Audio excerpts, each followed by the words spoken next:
Hello and welcome to the 7th edition of the Goa Arts and Literature Festival. Today with us we have Miss Naomi Duguid, who is a traveller, photographer and a writer.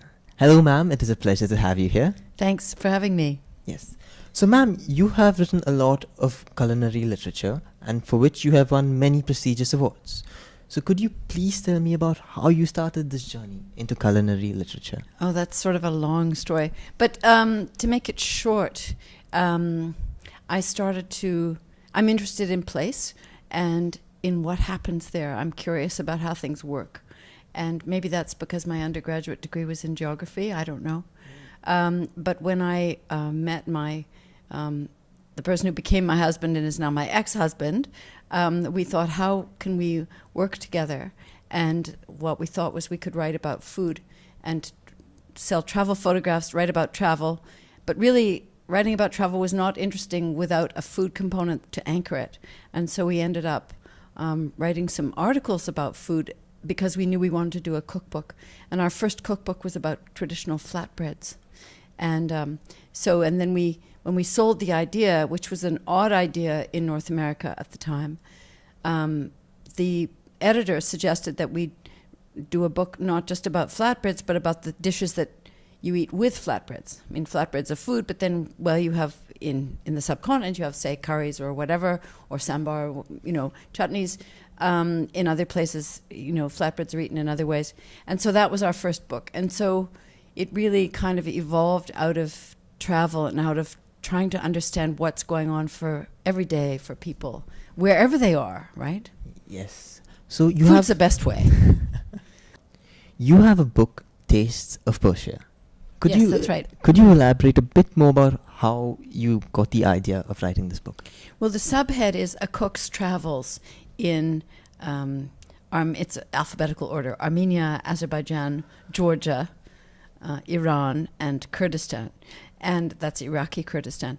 And the idea really came from, Persian cuisine is one of the old cuisines. It's at the origin of many tastes and culinary practices especially in northern India, as well as, throughout the Mediterranean. It's really one of the oldest civilizations that still continues to the present day.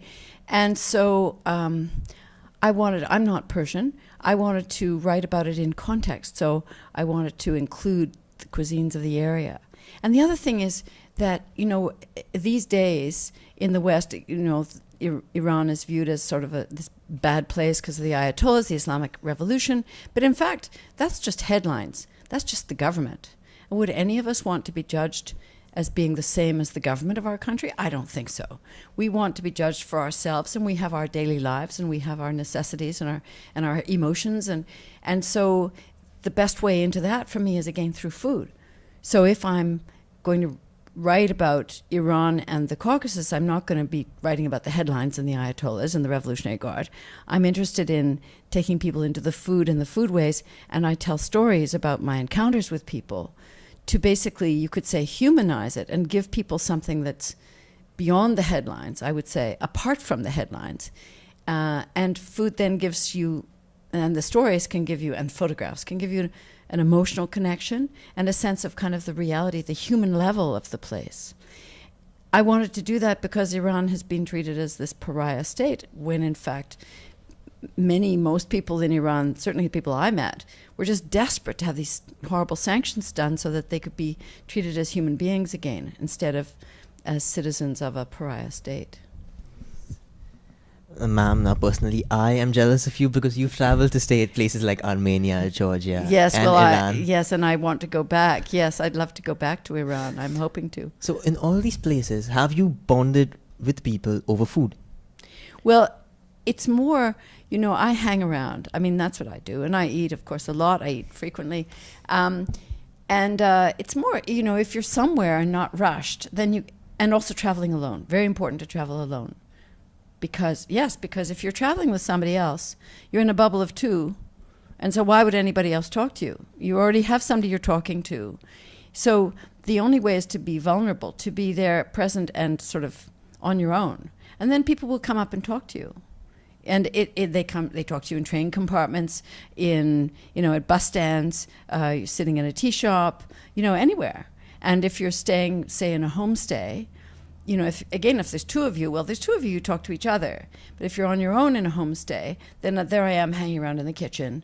I'm not talking to my friend. I'm not there with a friend. I'm there on my own. So I'm going to talk to the person who's there. Maybe we don't have a language in common, but we're still communicating because I'm on my own. And maybe she's making supper for her family. I get to watch. I mean, that's the best way. I highly advise it. And it doesn't matter if you get lonely sometimes. It's way more important to be open to the place. And if that involves being lonely sometimes, well, so what? Well, there is a saying that a smile has no language. So is that true? Absolutely. And just a preparedness to be present, Oh. Yeah. Yes. Now, ma'am, I take it that you have tasted Goan cuisine. So what is your take on the Goan cuisine?